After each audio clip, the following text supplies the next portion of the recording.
Bonjour à tous, merci de nous suivre sur ce live. C'est donc un live que j'ai le plaisir de faire avec docteur Benoît Douvry. Benoît Douvry qui est donc pneumologue dans le service du centre hospitalier intercommunal de Créteil, dans le service des maladies rares respiratoires. Nous allons pouvoir discuter d'une maladie qui est la dilatation des bronches, une maladie que malheureusement les gens ne connaissent pas assez. Et pourquoi on voulait parler de cette maladie? Parce qu'il y a certains points, certains symptômes qui doivent faire penser à cette maladie, la faire rechercher. Et vous allez pouvoir l'expliquer mieux que moi, mais c'est des points qui vont être très importants parce que dès lors qu'on va faire le diagnostic de cette maladie et qu'on va faire attention à cela, et ben on va pouvoir éviter le cercle vicieux qui va engendrer encore plus de problèmes. Bon, on se connaît depuis déjà quelques temps, donc on va se permettre de se tutoyer, ça va être beaucoup plus simple. On est d'accord? Merci Lamine. Très bien, très bien. Pour commencer, est-ce que tu peux nous dire un peu, parce qu'on entend bien que tu es pneumologue, euh, est-ce que tu peux nous expliquer qu'est-ce qu'un pneumologue? Alors déjà, merci beaucoup Lamine de m'avoir invité sur ce live. Un pneumologue, comme son nom l'indique, c'est un médecin spécialisé dans les maladies pleuropulmonaires. Donc c'est assez vaste. On est un certain nombre à s'être un petit peu surspécialisé. D'ailleurs, dans le service où je travaille, j'ai certains de mes collègues qui sont plutôt chargés de l'oncologie thoracique, d'autres de l'asthme sévère. Et moi, avec mon collègue, le professeur Maître, on s'occupe des maladies respiratoires rares, essentiellement beaucoup de dilatation des bronches, qu'elles soient de cause génétique comme la mucoviscidose ou la dyskinésie ciliaire primitive, ou bien de toute autre cause. Voilà, donc c'est les grandes spécialités suivi à l'intercommunal de Créteil. Voilà. Donc, les maladies rares et notamment la dilatation des bronches dont tu viens de parler, et ça tombe bien parce que c'est un peu le fond de notre réflexion aujourd'hui. La dilatation des bronches, on appelle aussi bronchextasie, hein, je ne me trompe pas, C'est hein. ça, bronchectasie. Donc, pour que les gens qui nous suivent puissent comprendre devant quel signe je dois penser à une dilatation des bronches. Donc, les grands motifs de consultation pour des nouveaux patients qui ont fait le diagnostic de dilatation des bronches, c'est soit des infections à répétition, particulièrement quand elles sont traînantes, euh, des tableaux plutôt de bronchite, de temps en temps de réelles pneumopathies, pneumonies possiblement sévères. Et puis, pour d'autres patients, c'est la persistance, même en dehors de tout épisode d'infection, d'une toux grasse avec expectoration, souvent particulièrement le matin au réveil, puisque pendant toute la nuit, les sécrétions sont accumulées dans les bronches et le matin au réveil, on est encombré. Donc, ça reste des symptômes peu spécifiques quand même, puisque c'est des symptômes qu'on peut retrouver dans d'autres pathologies respiratoires chroniques, comme la BPCO post-tabagique, par exemple. Le diagnostic, en règle générale, est fait avant d'arriver en consultation de pneumologie, avec le médecin traitant qui, devant des infections traînantes ou répétées, a fait un scanner thoracique qui est vraiment l'examen central pour le diagnostic de dilatation des bronches. On va revenir tout à l'heure sur le diagnostic et donc sur le scanner notamment, mais tu as employé un terme qui m'intéresse, le terme de bronchite.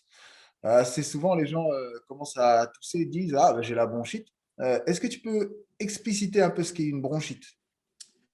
Oui, c'est une inflammation des bronches, ça c'est étymologiquement la définition. Ça donne cliniquement une toux grasse facilement des anomalies auscultatoires quand le médecin a l'examen physique du médecin traitant, souvent dans ce qu'on appelle des râles bronchiques avec un freinage à l'expiration, ou voire même ce qu'on appelle des râles ronflants à l'expiration. Et donc, ça peut être associé éventuellement de fièvre, mais pas systématiquement. Et typiquement, les crachats sont sales, jaunâtres, voire verdâtres, puisque c'est L'inflammation est souvent une inflammation à des globules blancs et c'est la dégradation de ces globules blancs qui donne l'aspect sale au crachat. Ouais.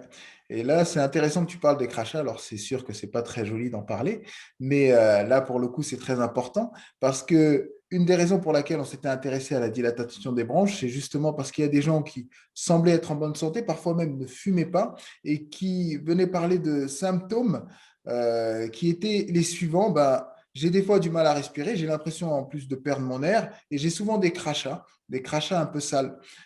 Et ces patients-là, quand on allait plus loin, on leur découvrait des dilatations des bronches. Est-ce que je me trompe sur le tableau que je viens de poser? Non, non, c'est le cas le plus typique. Mhm. C'est le cas le plus typique. Après, de temps en temps, on fait le diagnostic sur une complication de la maladie, notamment des crachats de sang ou des infections un peu plus graves qu'une surinfection bronchique, qu'une bronchite aiguë, voire, mais de façon assez exceptionnelle, sur des insuffisances respiratoires chroniques déjà constituées, déjà fixées. Mais D'accord. sinon, ce que tu as décrit, l'histoire que tu as décrite, c'est l'histoire la plus typique de la découverte d'une dilatation des bronches. Oui, parce qu'on a souvent l'impression que quand on a des problèmes respiratoires, c'est qu'on fume, c'est que on a on habite dans un endroit qui est très pollué, alors que ce n'est pas Hmm. forcément le cas, notamment sur la dilatation des bronches, mais je pense qu'on reviendra tout à l'heure sur les étiologies, c'est-à-dire les causes. Est-ce que tu peux un peu mieux me donner un tableau? C'est-à-dire, est-ce que c'est des hommes, des femmes, plutôt des jeunes, plutôt des vieux? Il y a à peu près autant d'hommes que de femmes. On refait ce genre de diagnostic à tout âge, mais c'est vrai que plus on avance dans la vie et plus la prévalence de cette maladie est importante. Après, ça dépend aussi des étiologies de la maladie, mais si on prend toute cause de dilatation des bronches, la probabilité la prévalence de cette maladie augmente avec l'âge. D'accord. Juste pour revenir juste sur la présentation clinique d'une dilatation des bronches, il faut savoir que régulièrement en consultation, quand je découvre la maladie ou quand on m'adresse pour débuter une prise en charge suite à une découverte de la maladie, à l'interrogatoire, le patient rapporte souvent un suivi depuis parfois plusieurs années avec un diagnostic d'asthme souvent qui est porté souvent par excès. Donc la différence entre asthme et dilatation des bronches, c'est dans un asthme, on crache rarement, ou en tout cas c'est loin d'être au premier plan. Et dans une dilatation des bronches, la respiration est très rarement sifflante. Mhm. Tout à Donc fait. ça peut donner des symptômes un peu voisins, mais avec la grande différence que dans la dilatation des bronches, la toux elle est grasse, elle est accompagnée régulièrement de crachats, alors que dans l'asthme, la toux elle est plutôt sèche, quinteuse, et elle est accompagnée de sifflements expiratoires. Oui, très bien. Effectivement, parce que comme tu l'as bien souligné, et c'est d'ailleurs les pathologies sur lesquelles nous on s'intéresse beaucoup, des pathologies sur lesquelles il peut y avoir un retard diagnostique parce qu'on passe un peu à côté du diagnostic, ça peut faire partie, les dilatations des bronches peuvent faire partie de cela. Donc tu as bien dit, et je le répète, cette distinction qu'il faut faire entre la dilatation des bronches et la maladie asthmatique. Souvent, la dilatation des bronches a un diagnostic retardé parce qu'on la prend pour autre chose. Alors faire bien attention dans ces pathologies où on a justement des crachats, c'est important. On parlait tout à l'heure de qui peut avoir une dilatation des bronches. Tu nous as bien dit que ça peut être à tout âge C'est à et tout âge, ouais. plutôt chez des patients d'un certain Plutôt âge. chez les personnes de troisième âge. Mais est-ce qu'on peut retrouver des dilatations des bronches du coup chez les enfants, voire chez les jeunes, voire chez Oui, les enfants? tout à fait. L- Surtout dans certaines étiologies, les causes génétiques, les causes familiales, ça peut, du coup, les patients sont souvent symptomatiques dès l'enfance. Par exemple, dans le service où je travaille, on est centre de référence dans la dyskinésie ciliaire primitive. Donc, c'est une maladie génétique qui donne des anomalies au niveau des cils, enfin, d'une structure qui tapisse les bronches et les voies respiratoires jusqu'au nez. Et typiquement, dans cette pathologie, les symptômes apparaissent dès les premiers mois de la vie, comme notamment dans les mucoviscidoses classiques. Il y a aussi d'autres causes, par exemple les causes post-infectieuses, quand l'infection est survenue tôt dans l'enfance, par exemple la coqueluche, même si c'est plus trop d'actualité depuis la vaccination contre la coqueluche, il y a encore quelques dizaines d'années, les patients étaient symptomatiques après un épisode de coqueluche survenu dans les 5 premières années de la vie et Mhm. après le rester tout au long de leur vie. D'accord. Donc là, Donc oui, oui, encore une fois, ça peut survenir, on peut faire le diagnostic à tout âge. d'accord. Donc là, je retiens bien ce que tu as dit là, notamment, bah, on parlait beaucoup des étiologies là chez les jeunes, chez les enfants. Tu as parlé donc des étiologies liées à des problèmes génétiques, comme la mucoviscidose. Tu as parlé de la dyskinésie ciliaire. Il y a aussi effectivement d'autres types de maladies. Ben justement, quelles peuvent être les étiologies maintenant, si on passe plutôt chez l'adulte, les étiologies principales de la dilatation des bronches? Alors, on distingue déjà deux types de dilatation des bronches. Les dilatations des bronches localisées, quand elles touchent qu'une partie d'un des poumons, où là, la cause est souvent liée à une agression de cette partie du poumon, soit une infection, ou alors un problème, une obstruction au niveau des bronches. Euh, et à côté de ça, les dilatations des bronches diffuses qui touchent les deux poumons, où là, on recherche plutôt une cause générale, même si, encore une fois, on évoque systématiquement les causes post-infectieuses, comme une coqueluche survenue tôt dans la vie. Sinon, il y a certaines maladies inflammatoires, pardon, comme la polyarthrite rhumatoïde, le lupus, des causes donc génétiques, on l'a abordé tout à l'heure, comme la mucoviscidose, la dyskinésie ciliaire primitive ou encore d'autres maladies encore plus rares. Et puis, il y a les déficits immunitaires, quand du fait d'un manque d'anticorps ou alors d'anticorps qui ne marchent mal, on fait des infections à répétition. Cette succession d'infections va abîmer le poumon et provoquer des dilatations des bronches. C'est des déficits souvent en anticorps qui donnent ce genre de tableau. Et puis après, la cause de loin la plus fréquente, c'est des dilatations des bronches qu'on finit par qualifier d'idiopathiques, c'est-à-dire en gros avec un bilan étiologique négatif. Ouais. C'est vrai que les gens doivent bien comprendre ce terme d'idiopathique, qui en gros revient à dire on n'a pas trouvé pourquoi. Voilà. C'est Effectivement, pas qu'il n'y a pas de cause, c'est c'est ça, juste qu'en l'état actuel de nos connaissances, on n'a pas retrouvé. Et quand même, exactement. dans la dilatation des bronches, ça correspond facilement à un patient sur deux.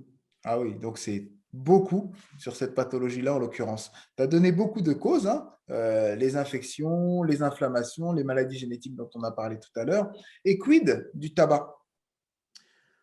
Alors, le tabac n'est pas une cause de dilatation des bronches, on va dire, entre guillemets, pure. Le tabac, ça va donner des anomalies bronchiques, c'est ce qu'on appelle la BPCO ou bronchopneumopathie chronique obstructive, euh, voire avec des lésions de ce qu'on appelle d'emphysème. Euh, et puis, dans ces tableaux d'emphysème et de BPCO, peut y avoir pour certains patients quelques bronchectasies, donc des bronches un peu trop grosses. Mais ce n'est pas l'essentiel de l'anomalie et l'essentiel de la pathologie. Donc, le tabac n'est pas reconnu comme une cause de dilatation des bronches. Ni la pollution environnementale? Non, tout ça, c'est des facteurs aggravants, par contre, très, très D'accord. importants. Parce qu'une fois que la dilatation des bronches est installée, euh, on ne peut pas réellement revenir en arrière, mais par contre, ce qu'il faut, c'est stabiliser la maladie, éviter qu'elle ne s'aggrave. Alors là, tu me tends la perche parce que justement, euh, dans cette pathologie-là, mettons que un patient ait la dilatation des bronches, en quoi il est problématique d'avoir un retard diagnostique justement? Alors déjà, parce que le retard diagnostique, c'est souvent parce qu'on a attribué au patient une mauvaise maladie, comme typiquement l'asthme, et là, les traitements ne sont pas les mêmes. Euh, je n'irai pas jusqu'à dire qu'ils sont délétères, mais euh, intuitivement, on peut se le poser la question quand même, même si ça n'a pas été démontré que les traitements de l'asthme pouvaient être délétères quand on a une dilatation des bronches. Mhm. Et puis parce qu'en plus, le rôle du pneumologue, chez un patient qui a une dilatation des bronches, c'est de faire en sorte que la maladie ne s'aggrave pas.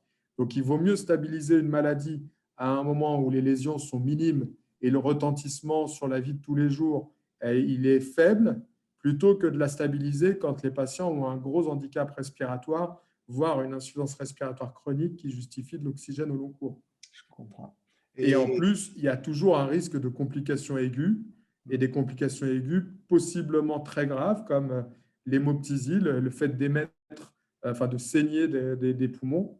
Ça peut être gravissime et donc plus on diagnostique tôt, plus on prend en charge tôt la maladie, plus on diminue le risque de survenue de ces complications. d'accord. Et justement, il y a dans la dilatation des bronches un système, un mécanisme qu'on appelle un cercle vicieux, qui a même un nom. Exactement. Est-ce que tu peux nous en dire un peu plus? Donc, oui, oui, tout à fait. C'est à la fois la cause et la conséquence de la dilatation des bronches, hein. C'est qu'il y a à un moment donné une agression de la bronche, une inflammation de la bronche qui fait que elle va favoriser une obstruction, finalement, la sécrétion d'un mucus épais et qui va favoriser une infection, puisque en permanence, on respire des Bien. bactéries, des virus, et qu'en temps normal, on arrive à éliminer, à faire remonter, à expectorer, enfin, sans même s'en rendre compte. Mais quand les bronches ne peuvent plus remplir cette fonction, ce qu'on appelle la clairance mucociliaire, ces sécrétions s'accumulent, elles s'infectent. Cette infection aggrave l'inflammation qui fait produire des protéines qui agressent encore elles-mêmes les bronches et ainsi de suite, inflammation, infection, obstruction, altération, destruction des bronches, etc. D'accord. Et donc, tout à l'heure, on parlait justement du fait de ne pas aggraver la maladie. Est-ce qu'on peut guérir de la dilatation des bronches? Guérir, la première réponse qui me vient, c'est plutôt non.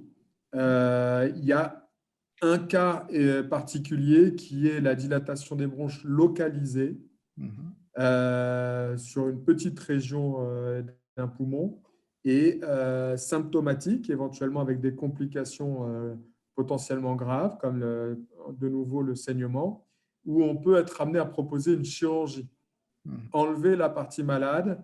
Euh, donc, effectivement, si la chirurgie se passe bien et qu'il n'y a pas de complications, on peut de nouveau avoir des poumons normaux, mais avec quand même une partie du poumon en moins. Donc, c'est entre guillemets une guérison un peu relative. Par contre, pour ce qui est des anomalies des bronches, on n'a pas encore les moyens de revenir en arrière et de rendre l'anatomie normale des bronches. D'accord. Et est-ce qu'il y a des médicaments qui vont permettre d'éviter d'avoir la dilatation des bronches? Non, non, sauf peut-être le dépistage de certaines maladies et le traitement, mais je pense notamment, la première chose qui vient en tête, c'est la mucoviscidose, puisque depuis environ une dizaine d'années, il y a des nouveaux médicaments qui sont en train d'être proposés aux patients, à de plus en plus de patients, et on peut espérer que dans quelques années, on puisse les prescrire très tôt chez les patients et que ces médicaments évitent l'évolution vers une dilatation des bronches. Mhm. Mais en dehors de ce cas très particulier, en général, la dilatation des bronches, on la découvre une fois que les lésions sont présentes. D'accord. Parlons un peu de mucoviscidose, justement. Si on peut parler un petit peu de mucoviscidose, parce que c'est une étiologie particulière de la dilatation des bronches, qui en plus touche des patients, pour le coup, dès le plus jeune âge. Est-ce que tu peux, en quelques mots, nous expliquer ce qu'est la mucoviscidose? Oui, ben, c'est une maladie génétique qui est la maladie génétique à potentiel, enfin grave, la plus fréquente chez les Caucasiens.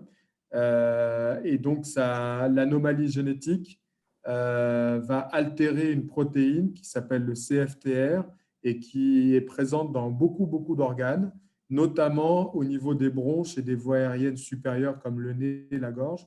Et le défaut de l'altération de la fonction de cette protéine va provoquer une altération de la fonction des bronches qui est de nettoyer les bronches. Et donc ça, c'est effectivement dans les formes classiques, ça, c'est symptomatique dès les premières semaines de vie, avec surtout là, à ce moment-là, des symptômes plutôt digestifs d'ailleurs, puisque ça altère aussi la fonction du pancréas, ça peut aussi altérer la fonction du tube digestif de l'intestin, entre autres. Et donc voilà, c'est une cause qui représente, selon selon les pays où on s'y intéresse, environ 5 à 10% des patients. 5 à 10% des patients, effectivement, c'est important. Et j'ai envie de dire, c'est presque paradoxal, cette maladie qui est génétique, donc on se dit qu'elle est ancrée dans le patrimoine génétique du patient. Tout à l'heure, tu étais en train de nous dire que c'est cette pathologie qu'on va réussir à traiter pour éviter, attention, non pas la mucoviscidose, hein, on t'a bien compris, mais éviter la dilatation des bronches, qui est Voilà, la également conséquence. une conséquence de la mucoviscidose. Mais alors, quels sont les traitements qu'on va pouvoir mettre en place dans la mucoviscidose qui vont réduire le risque d'avoir une dilatation des bronches? Alors, je ne vais pas revenir sur les traitements symptomatiques qu'on prescrit Ils sont quand on est généraux. face à une dilatation des bronches, mais je vais juste vous parler d'une famille de médicaments qui s'appelle des modulateurs de CFTR. Donc, c'est des molécules qui vont rendre de la fonction à la protéine qui est déficiente. Donc, actuellement, il y en a 2 traitements disponibles en France. C'est l'Orkambi et le Kalydeco. Sauf que ces traitements ne sont disponibles que pour un peu moins de la moitié des patients en France, puisqu'ils ne peuvent être prescrits que pour certaines anomalies génétiques.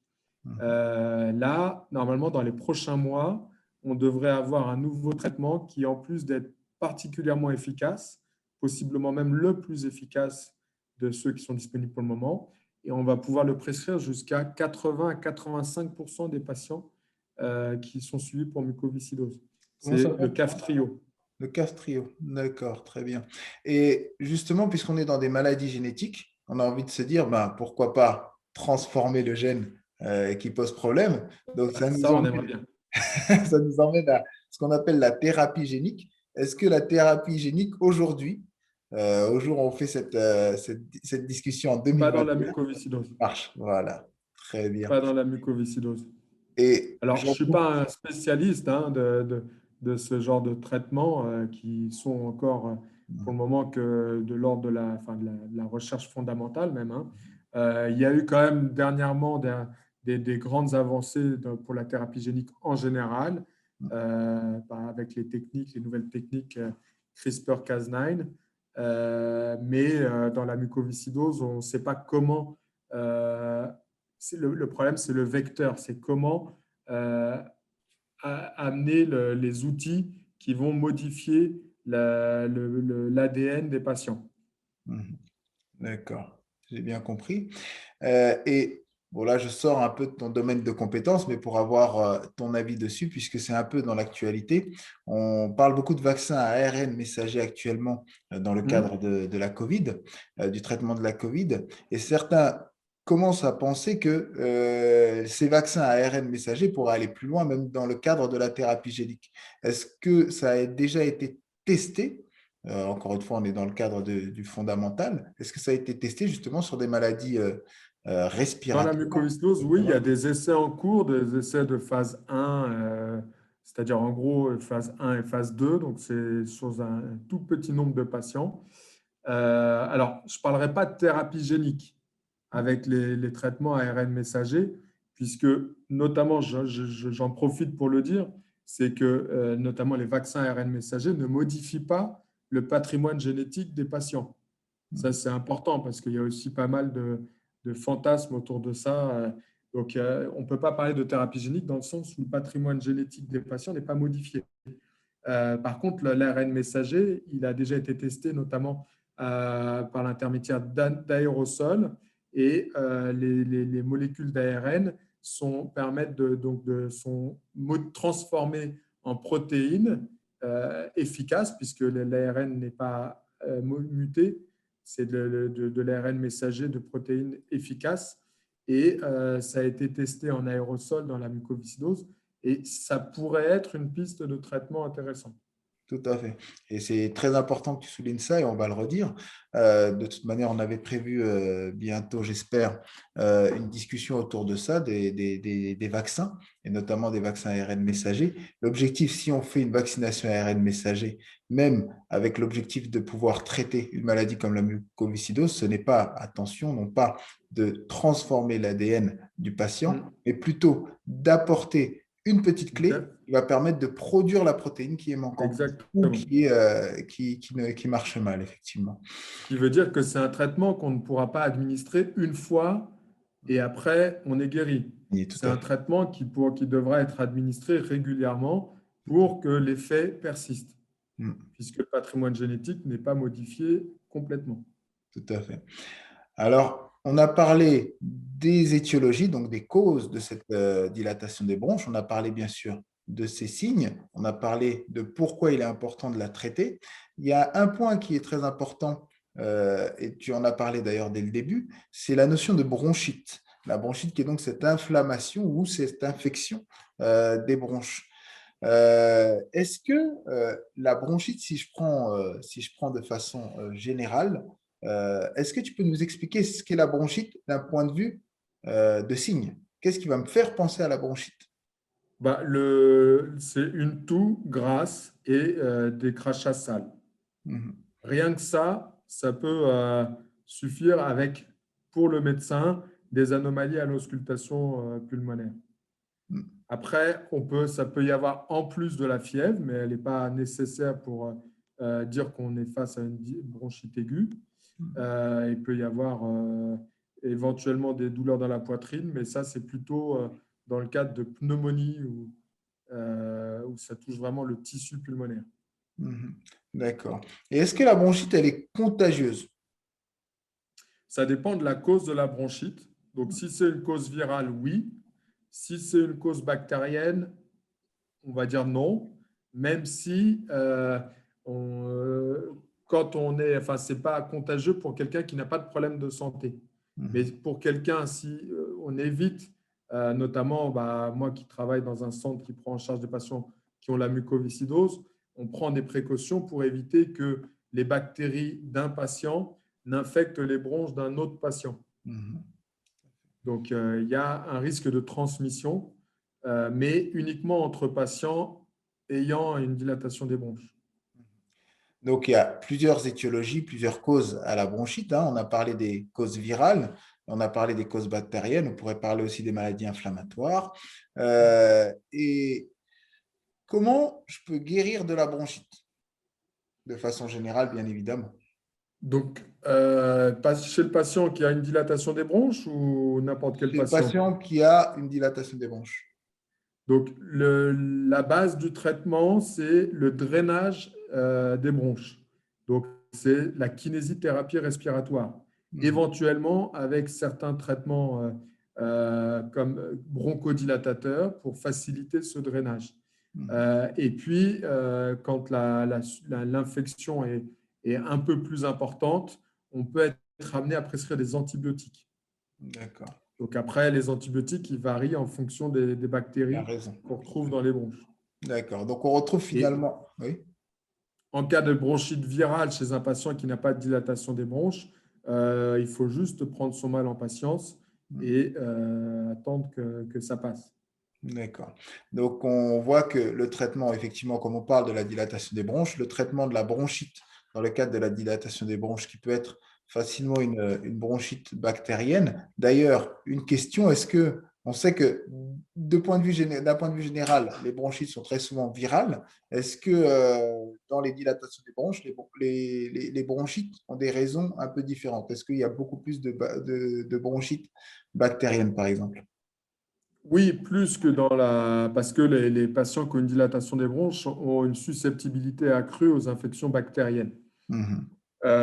Et puis, pour un certain nombre d'entre eux, surtout ceux que je suis, puisque c'est souvent les plus graves, ils ont en permanence des bactéries dans les bronches qu'on surveille, entre guillemets, en faisant des analyses des crachats plusieurs fois par an, même en l'absence d'infection aiguë. Donc, le recours aux antibiotiques est plus systématique, plus fréquent dans les dilatations des bronches que chez les patients qui n'ont pas de problème respiratoire sous-jacent. Ce D'accord. d'autant que les infections, comme on parlait tout à l'heure du cercle vicieux, et donc ces infections sont une cause importante d'aggravation de la maladie. D'accord. C'est, comme je vous l'avais dit au début de cet entretien, en fait, c'est mon principal rôle dans le suivi des patients, c'est d'éviter justement qu'ils ne s'infectent ou qu'il y ait la survenue d'une autre complication.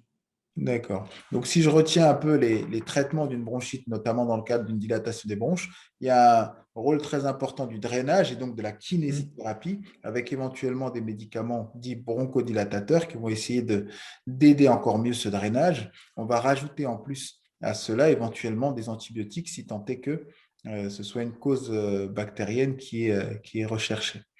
On va bientôt arriver à la fin de notre entretien.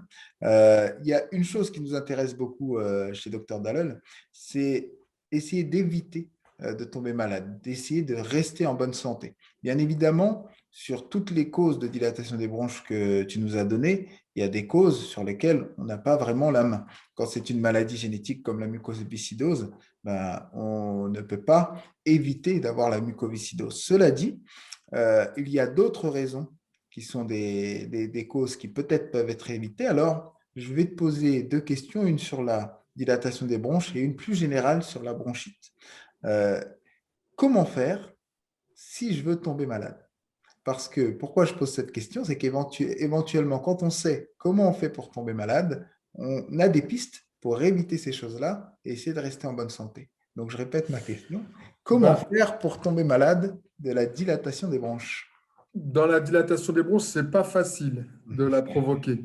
À la limite, on peut aider son enfant à tomber malade en refusant toute vaccination. Par Hmm. exemple, en refusant la vaccination contre la coqueluche. Et on sait qu'une coqueluche avant l'âge de 5 ans chez un enfant, c'est à risque d'évoluer vers une dilatation des bronches, possiblement invalidante toute la vie. Hmm. Donc, ça, c'est une première réponse. Après, dans les autres causes de la dilatation des bronches, je ne vois pas trop comment provoquer. Après, je peux aussi t'expliquer comment être encore plus malade quand on a une dilatation des bronches.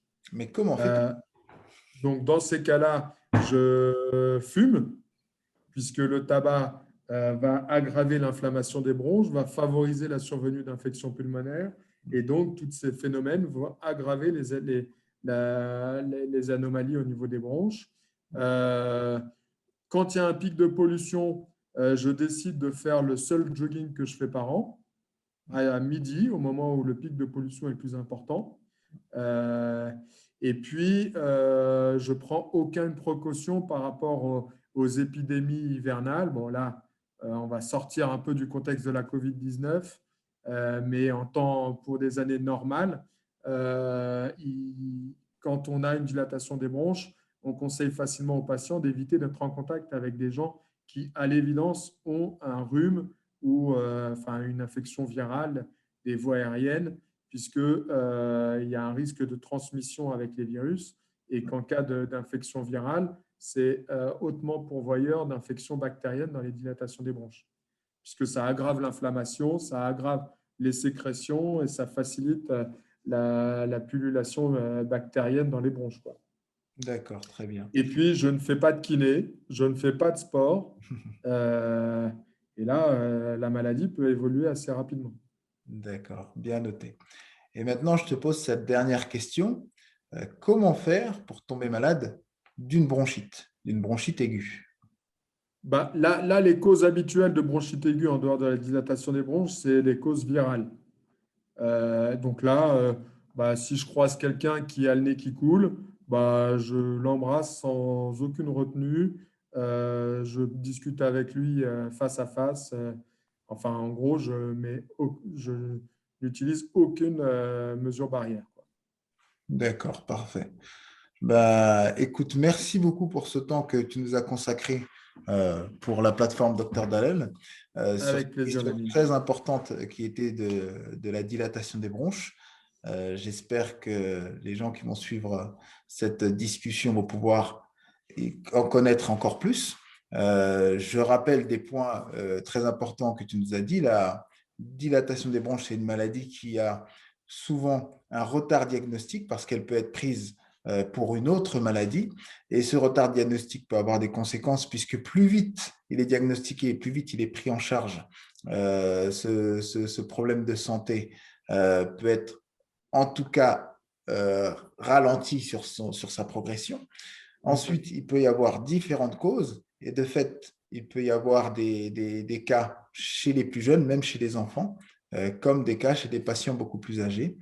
On se rappelle de ce cercle vicieux qu'on appelle le cercle vicieux de Cole, qui va entraîner une aggravation de la maladie. Et donc, l'idée d'un pneumologue comme tu es, c'est d'essayer de limiter ce cercle vicieux, notamment en limitant les réinfections, en évitant les différentes choses que le patient peut faire et qui vont irriter encore les bronches.